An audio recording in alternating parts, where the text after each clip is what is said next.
అన్నింటికంటే ప్రధానంగా ఆంధ్రజ్యోతిలో వచ్చినటువంటి కథనాన్ని మనం డిస్కస్ చేద్దాం. నిన్న ఆల్రెడీ బట్టి విక్రమార్క మాట్లాడిండు.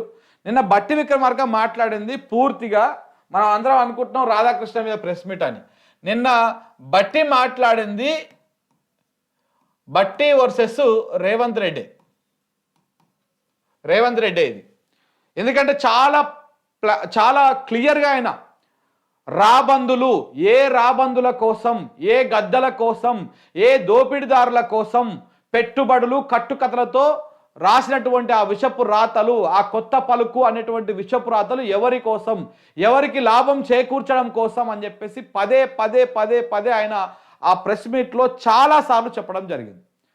దాని ఉద్దేశము ఓన్లీ రాధాకృష్ణని మాత్రం విమర్శించడం కాదు, అది 100% రేవంత్ రెడ్డిని బట్టి విక్రమార్క అవుట్ రేట్గా విమర్శించిండు.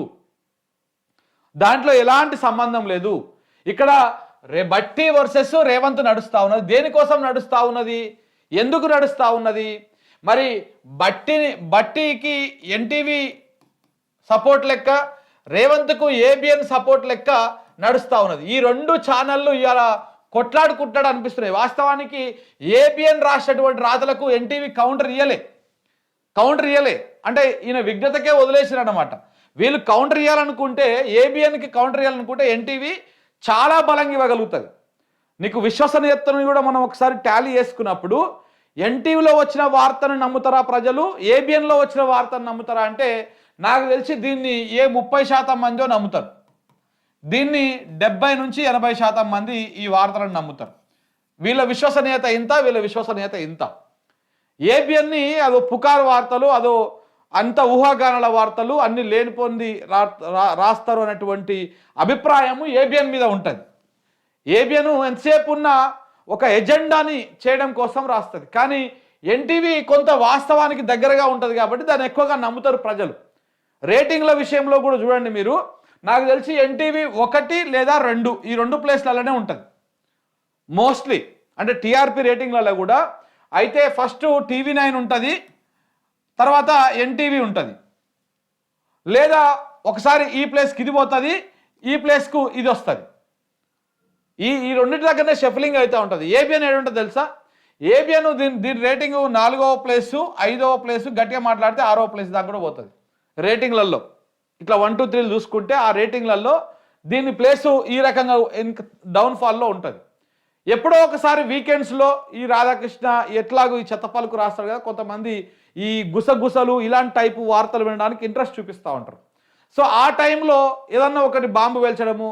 ఈ మధ్య ఏమవుతుందంటే ఆంధ్రప్రదేశ్ రాష్ట్రంలో వైసీపీకి సంబంధించినటువంటి వాళ్ళందరూ ఏబిఎన్ పేరును తీసుకొని డైరెక్ట్గా అటాక్ చేసినట్టుగానే మాట్లాడతారు. ఎందుకంటే ఇది అక్కడ ఫక్తు టీడీపీ ఛానల్. ఇక తెలంగాణ విషయానికి వచ్చేసరికి తెలంగాణలో ఇది ఫక్తు రేవంత్ రెడ్డి భజన చేసేటువంటి ఛానల్. మళ్ళీ అందులో కాంగ్రెస్ పార్టీ కాదు, కేవలం రేవంత్ రెడ్డి అండ్ కోకి సపోర్ట్ చేసేటువంటి ఛానల్ ఏబిఎన్ అన్నమాట. సో కాబట్టి ఇప్పుడు వీళ్ళు ఏమైపోయారు, డైరెక్ట్గా ఇటు మంత్రుల మీద అటాక్ చేస్తూ ఉన్నారు, దాంతోపాటు అటు బీఆర్ఎస్ పార్టీ మీద డైరెక్ట్ అటాక్ చేస్తూ ఉన్నారు. సో కాబట్టి బీఆర్ఎస్ పార్టీ వాళ్ళు డైరెక్ట్గా ఇప్పుడు ఏబిఎన్ని కొంత విమర్శిస్తూ ఉంటారు. ఇప్పుడు కొంతమంది అయితే డైరెక్ట్ దానికి పోవద్దని చెప్తుంటారు. మొన్న ఆయన రవీందర్ రావు గారు పోతే ఆయనని గెట్ లాస్ట్ అని చెప్పేసి ఆయన వెంకటకృష్ణ ఎలగొట్టిండు. సో ఈ సందర్భంగా ఏమవుతుంది, ఏబిఎన్ని అందరూ విమర్శించడం మొదలుపెట్టారు, ట్విట్టర్లో పెట్టడం మొదలుపెట్టారు. అట్లాంటి ప్రత్యేక సందర్భాల్లో మాత్రమే ఇది కొంచెం అటు ఇటుగా పైకి వస్తుంది. కానీ మిగతా వార్తలను వాస్తవంగా వార్తలు ఏ హడావుడి లేకుండా ఏముందో అదే ప్రసారాలు జరిగినప్పుడు మాత్రం ఇది ఏ 5వ స్థానంలోనో 6వ స్థానంలో ఉంటుంది. ఇది దీని విశ్వసనీయత. కాకపోతే ఒక నెరేషన్ క్రియేట్ చేయడానికి, బట్టగాల్చి మీదేయడానికి, దీనికి మాత్రము ఏదో లేనిది ఈయననే పోయి తలుపు సాటున విన్నట్టు రాస్తారు కదా, అట్లాంటి వాటికి ఆంధ్రజ్యోతి అనేది, ఏబిఎన్ అనేది పెట్టింది పేరు అన్నమాట. మొత్తం ఊహాగానాలు. ఆంధ్రజ్యోతి పత్రిక మొత్తం తీసి చూడండి, ఊహాగానాల మీద నడుస్తుంది. కాకపోతే ఏమైందంటే ఆ ఊహాగానాలను ఎక్కడో ఒక దగ్గర 100లో 1 వాస్తవానికి దగ్గర కొడుతుంది కదా, ఇగో మేమే చెప్పినాం అని చెప్పేసి మన దాన్ని ప్రచారం చేసుకుంటారు. సో కాబట్టి ఇప్పుడు రేవంత్ రెడ్డి వెనకాల ఏబిఎన్ ఆంధ్రజ్యోతి ఉన్నది. ఇవాళ ఒకసారి కథనం వచ్చినప్పుడు మనము ఏబిఎన్ సొంతంగానే రాసిదా అనుకోవచ్చు, కానీ రెండవసారి కూడా కథనం వచ్చింది. నీకు ఈ ఫస్ట్ పోయిన శనివారం నాడు వచ్చినప్పుడు రేవంత్ రెడ్డి ఆదివారం రోజున మాట్లాడడం జరిగింది. మీరిద్దరు కొట్లాడుకుంటా ఉన్నారు, మా మంత్రులను బలిపశువులను చేస్తా ఉన్నారు. కానీ ఇదంతా డ్రామా. ఆ రోజు రేవంత్ రెడ్డి మాట్లాడింది కూడా డ్రామానే. రేవంత్ రెడ్డి బయట అక్కడనేమో వేదిక మీదనేమో మీడియా ఛానల్ను తిట్టినట్టు చేసిండు, మళ్ళీ చివరికి కట్ చేస్తే మళ్ళీ దాంతో చేపించే కార్యక్రమాలు దాంతో చేపిస్తూనే ఉన్నాడు. చాలా స్పష్టంగా అర్థమైపోతుంది చూస్తుంటే. నిన్న బట్టి గారు మాట్లాడిన తర్వాత చాలా స్పష్టంగా ఏబిఎన్ వెనకాల రేవంత్ రెడ్డే ఉన్నాడు అనేది చాలా స్పష్టంగా అర్థమైపోయింది. అవన్నీ అంశాలు కూడా మనం మాట్లాడదాం. సో వీటికి సంబంధించి ఏంటివేంటి ఉన్నాయో అవన్నీ కూడా మాట్లాడదాం. దీనికంటే ముందు నిన్న బట్టి విక్రమార్క చేసినటువంటి వ్యాఖ్యలు ఇవన్నీ కూడా నిన్న మనం ఆల్రెడీ మాట్లాడినాం కాబట్టి మళ్ళీ దాని గురించి నేను ఎక్కువ మాట్లాడాల్సుకో. ఎందుకంటే నిన్న మనం ఆల్రెడీ డీటెయిల్డ్గా మాట్లాడినాం, మొత్తం డీటెయిల్డ్గా మనం బ్రేకింగ్ న్యూస్ రూపంలో అన్ని అందజేసినాం. ఒకటి బట్టి విక్రమార్క డైరెక్ట్గా రేవంత్ రెడ్డిని టార్గెట్ పెట్టుకొని చేసిండు, వ్యాఖ్యలు చేసిండు. ఎందుకంటే స్టార్టింగ్లో మీరు ఆయన ప్రెస్ మీట్ చూడండి, స్టార్టింగ్లో ఉన్నటువంటి ప్రెస్ మీట్ని ఒక 5-10 నిమిషాలు చూస్తే ఏ గద్దల కోసం, ఏ రాబందుల కోసం, ఏ దోపిడీదారుల కోసం ఈ కథనాలు వడ్డీ వారుస్తూ ఉన్నారు అనేటువంటి మాటను మాట్లాడండి. దాని తర్వాత నేను చిన్నప్పుడు ఎక్కడో ఒకటి విన్నా, ఏ నినాదం వెనక ఎవరి ప్రయోజనం ఉందో అనేటువంటి మాట విన్నా అన్నాడు. సో ఇప్పుడు రాధాకృష్ణ రాసినటువంటి ఈ కథనాల వెనకాల ఎవరి ప్రయోజనం ఉందో నాకు తెలియదు, కానీ వాళ్లకు మంచి చేయడం కోసం, వాళ్ళ కోసం ఇలాంటి ప్రయత్నాలు చేస్తూ ఉన్నారని చెప్పేసి ఆయన మాట్లాడిండు. అలాగనే ఇందులోకి మధ్యలోకి పోయిన తర్వాత సూదిని సృజన్ రెడ్డి పేరు తీసుకొచ్చిండు, తర్వాత రాధాకృష్ణ పేరు తీసుకొచ్చిండు. వీళ్ళందరూ తీసుకురావడం మొత్తం సినిమా చూస్తూ ఉంటే అందులో ఇది కంప్లీట్గా రేవంత్ రెడ్డి వ్యవహారాన్ని బయట పెట్టినట్టుగా అర్థమవుతా ఉన్నది. అయితే రేవంత్ రెడ్డి సూదిని సుజన్ రెడ్డికి సంబంధించినటువంటి వ్యవహారంలో ఇప్పటికే 7 బొగ్గు గనులకు సంబంధించినటువంటి టెండర్లు ఆల్రెడీ దక్కించుకున్నారు. కేవలం ఒకే ఒక్క టెండర్ కోసం వీళ్ళ కుటుంబ సభ్యులో లేకపోతే వీళ్ళు ట్రై చేస్తే, అది ఇంకా పూర్తి స్థాయిలో ట్రై చేస్తే అది ఎట్టి పరిస్థితుల్లో వీళ్ళకి రావద్దు, అది కూడా రేవంత్ కుటుంబ సభ్యులకో లేకపోతే సూదిని సృజన్ రెడ్డికో పోవాలే, మిగతా ఎవరికి రావద్దు అన్నటువంటి ఒక టార్గెటెడ్ తోటి ఇది మొత్తం వ్యవహారం అంతా బయటకు వచ్చి ఇప్పుడు రప్చర్ అవుతా ఉందన్నమాట. అంటే మొత్తము రేవంత్ రెడ్డికి సంబంధించినటువంటి వాళ్ళే అన్ని కాంట్రాక్టులు తీసుకోవాలి, అన్ని టెండర్లు వాళ్ళే తీసుకోవాలి, అంతకు మించి ఇంకొకటి ఏమీ లేదనమాట. సో దానికి సంబంధించినటువంటి వ్యవహారం ఇది. ఇక నేను ఇంకొక వీడియో కూడా చేసిన. మరి ఇన్ని తప్పులని చెప్తా ఉన్నారు కదా మీరు, బట్టి విక్రమార్క గారు, మీరు డిప్యూటీ సీఎమ్మా, డమ్మీ డిప్యూటీ సీఎమ్మా? మీరు డిప్యూటీ సీఎం అయితే, మీకు పవర్ ఉంటే, మీకు నిజంగా మీరు బలమైనటువంటి నాయకులు అయితే ఇమ్మీడియట్గా ఆంధ్రజ్యోతి మీద, ఏబిఎన్ మీద, రాధాకృష్ణ మీద కేసు పెట్టండి. ఎందుకంటే తప్పుడు కథనాలు ప్రసారం చేస్తున్నారు కాబట్టి, అవి తప్పుడు కథనాలు కాబట్టి మీరు కేసు నమోదు చేయండి, సిట్ ఏర్పాటు చేయండి. ఒకవేళ పోలీస్ శాఖ నీ దగ్గర లేదు, అది ముఖ్యమంత్రి దగ్గర ఉన్నది, ఒకవేళ నీ పాట ఇంటర్లేరు పోలీసులు అడుకున్నప్పుడు ఒక ప్రైవేట్ కేసు పెట్టండి. ఒక సాధారణ పౌరుడు పెట్టినా కానీ ఎఫ్ఐఆర్ నమోదు చేయాల్సిందే కదా.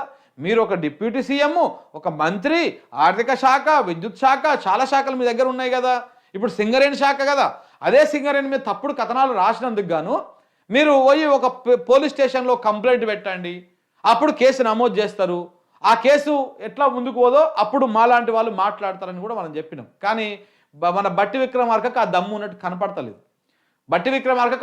కనపడతలేదు. ఎందుకంటే ఆంధ్రజ్యోతి మీద కేసు పెడితే అసలు వ్యవహారం అంతా బయటకు వస్తుంది, అసలు దొంగ ఎవడు, దొర ఎవడు ఏందనేది మొత్తం బయటకు వస్తుంది. కానీ ఆయన ఎక్కడ కూడా ఆ రకంగా కేసు పెట్టే ఆలోచన ఆయనకు ఉన్నట్లేదు. ఆయన మాట్లాడుతూ ఉంటే స్టార్టింగ్లోనేమో భీరాలు వలికిండు, గంభీరాలు వలికిండు, మధ్యలోకి పోయినాక లాస్ట్కి పోయినాకనేమో ఇట్లా చేతులు కట్టుకొని వంగవాడి దండాలు పెట్టినట్టుగా మీరు పెద్దలు, పూజ్యులు, గౌరవనీయులు రాధాకృష్ణ గారు, మీరు ఒకసారి ఆలోచన చేయండి అన్నట్టుగా మళ్ళా సాగిల పడిపోయినట్టుగా చాలా స్పష్టంగా అర్థమవుతా ఉంది. ఎందుకంత అంటే నీకంటే కూడా పవర్ఫుల్లా రాధాకృష్ణ? ఒక డిప్యూటీ సీఎం కంటే కూడా పవర్ఫుల్ వ్యక్తి ఇప్పుడు రాధాకృష్ణ? అంత సాగిల పడాల్సినటువంటి అవసరమే ఉంది? డైరెక్ట్గా పేరు తీసుకొని మాట్లాడినప్పుడు నువ్వు రాసిన వార్త రాంగ్, నువ్వు రేపటి లోపు లేకపోతే నువ్వు 48 అవర్స్ లోపు నువ్వు క్షమాపణ చెప్పకపోతే నీ మీద నేను లీగల్ చర్యలు తీసుకుంటా, నీకు సంబంధించినటువంటిది ఏ రకంగా ముందుకు పోవాలో ఆ రకంగా ముందుకు పోతా, నువ్వు బరాబర్ పోయి ముఖ్యమంత్రి దగ్గరికి ప్రెజర్ చేయి, వాళ్ళ మీద కేసు పెట్టవా ఇప్పుడు తప్పుడు వార్తలు రాసినని. ఒకవేళ నువ్వు కేసు పెట్టకపోతే దీని వెనకాల నువ్వే ఉన్నావని అనుకోవాల్సి వస్తుంది. నువ్వే ఉన్నావని అనుకుంటే వ్యవహారం అంతా పెద్దగా అవుతుంది, నేను ఏఐసీసీ దగ్గరికి పోయి కూర్చుంటా అని చెప్పేసి మాట్లాడి దమ్ము లేదా? బట్టి విక్రమార్కకు దమ్ము లేదా? ఈ మాట ఎందుకు మాట్లాడలేకపోతా ఉన్నాడు? సో కాబట్టి ఇవన్నీ కూడా ఎక్కడో కొంత సింక్ మిస్ అవుతా ఉన్నది. మళ్ళా రాధాకృష్ణను తిడతాడు, విషపుత్రికలు పెట్టుబడులు అని ఏవేవో అంటాడు, మళ్ళీ లాస్ట్ పోయినాక బతిమలాడతాడు.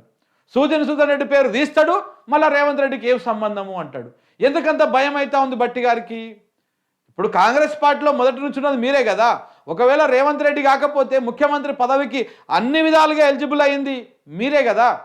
మరి ఎందుకు మాట్లాడలేకపోతా ఉన్నారు? ఈ అంశాలను నేను మాట్లాడినా కాబట్టి ఇంకా ఇప్పుడు మరి దీని మీదకి పోతే డిస్కషన్ పెద్దగా అవుతుంది. ఇప్పుడు ఓన్లీ